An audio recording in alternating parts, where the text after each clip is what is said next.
बाबा हाँ वो शंकर के चित्र में आधा पुरुष का, शंकर का आधा स्त्री का अंग है, वो क्या है? वो क्या चीज है?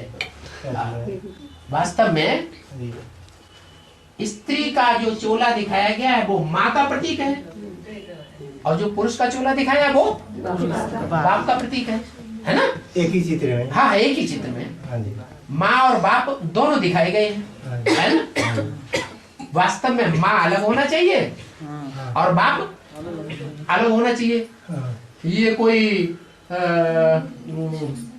ये जो क्या नाम है, एक महाभारत में वो राक्षस दिखाया गया है, कौन?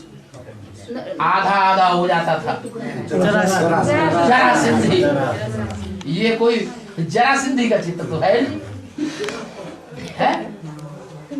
ये तो माँ होगी तो पूरी होगी और बाप होगा तो पूरा ही होगा। तो वास्तव में इस समय की यादगार है। और जब भगवान बाप इस सृष्टि पर आते हैं तो जगदम्बा का भी पार्ट चलता है, और जगदम्बा के साथ जगत पिता का भी एडवांस पार्टी में पार्ट चलता है। प्रैक्टिकल में जगदम्बा भी अलग है और जगत पिता भी अलग है, लेकिन फिर बाद में क्या होता है, जगदम्बा छुप जाती है। बाबा रायन में लिखा है, इनकी बात तो पूरी होने दो, थोड़ा सा धीरज धरो।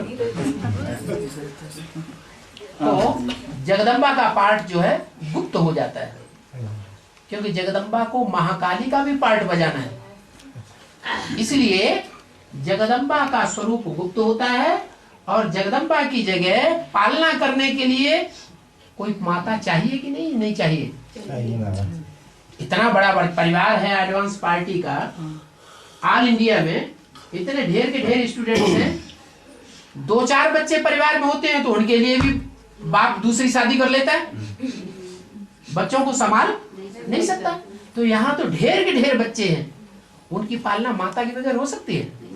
नहीं हो सकती। ब्रह्मा बाबा सरस्वती को निर्धारित किया।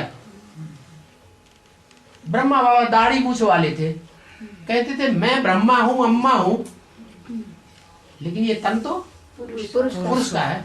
पुरुष तो दुर्योधन तो शासन है, आएगा गुस्सा, बच्चे को थप्पड़ मारेगा, बेचारा बच्चा मर जाएगा। बाबा अब तो सुनो, इसलिए बिना माता की तो काम हो नहीं सकता। ऐसा तो है नहीं कि आधी माता चाहिए, माता तो पूरी ही चाहिए ना। तो जगदम्बा चली गई, तो जगदम्बा के चले जाने के बाद जो माता के रूप में पार्ट बजाने वाली माता निमित्त बनती है, वो गुप्त पार्ट है, और वो गुप्त पार्ट आधा साझा करता है। क्या आधा साझा? ये है कि जो हमारी प्योरिटी की पावर है वो बाप के पास जाए। जैसे कन्या की प्योरिटी किसके पास जाती है? पति के पास जाती है ना, तभी तो परिवार चलता है, बनता है, नहीं तो परिवार नहीं बन सकता। तो ऐसे ही जो जगदम्बा के जाने के बाद वो प्योरिटी के आधार पर जिस परिवार की पालना होनी है, और अच्छे ही तरीके से पालना होती है, क्या कोई ऊपर नीचे हो जाए ऐसी बात नहीं, तो पालना होती जरूर है, लेकिन पालना के निमित्त कोई साकार शरीरधारी बनता है, और वो साकार शरीरधारी रुद्रमाला का मणका होना चाहिए या बाहर से होना चाहिए? रुद्रमाला के अंदर से ही होता है।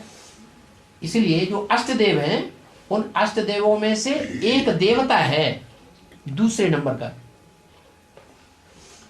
बाबा जो निमित्त बनता है, धीरे से, जो निमित्त बनता है, और उसमें ब्रह्मा की सोल, सरस्वती की सोल प्रवेश करके टाइम टू टाइम अपना पार्ट बजाती है प्योरिटी का। वो प्योरिटी की पावर से सारे परिवार की पालना होती है। सारे परिवार में मुख्य ग्रुप कौन सा है तो 9 प्रकार के ग्रुप ब्राह्मणों के, लेकिन मुख्य ग्रुप कौन सा है? सूर्यवंशी। अगर सूर्यवंशी बड़े भाइयों की पालना हो जाए तो बड़े भाई जो हैं एक तरह से मॉनिटर हो गए। वो दूसरे बच्चों को देख रेख कर सकते हैं कि नहीं कर सकते हैं? कर सकते हैं, कर सकते हैं। इसलिए वो एडवांस पार्टी का दूसरा मणका, रुद्रमाला का दूसरा मणका, अष्टदेवों में से दूसरा नंबर, जिसे काशी नगरी कहा जाता है, वो शंकर जी को अति प्रिय है। क्या? पार्वती उतनी प्रिय नहीं है, काशी नगरी अति प्रिय है। वो काशी नगरी के द्वारा उन्होंने सृष्टि के आदि में एडवांस पार्टी की पालना की है, नेपाल वासियों की। इसलिए अर्धनारीश्वर का रूप प्रसिद्ध है। वो इन आंखों से देखने में नहीं आएगी माता। क्या? काशी वो गुप्त पार्ट है, गुप्त रूप में फाउंडेशन लग रहा है नई दुनिया का। मकान बनता है नेपाल की पालना तो चारों तरफ कागज से, कपड़े से ढक देते हैं कि नहीं? आजकल ढकते, पहले नहीं ढकते थे। ये कहाँ की परंपरा है? अभी भगवान नई सृष्टि की परंपरा डाल रहा है, तो नई सृष्टि का जो फाउंडेशन डल रहा है उसमें माँ कौन है ये पता नहीं लगता है, लेकिन वास्तव में वो आधे शरीर के रूप में सहयोगी है और बाप की ही सहयोगी है। इसलिए माता पिता का कंबाइंड रूप दिखाया गया, उसको कहा गया बाप दादा। बाप तो राम बाप है ही, लेकिन कृष्ण वाली आत्मा चंद्रमा के रूप में अभी भी कोई नारी चोले के द्वारा पूरे परिवार की पालना करने के निमित्त है।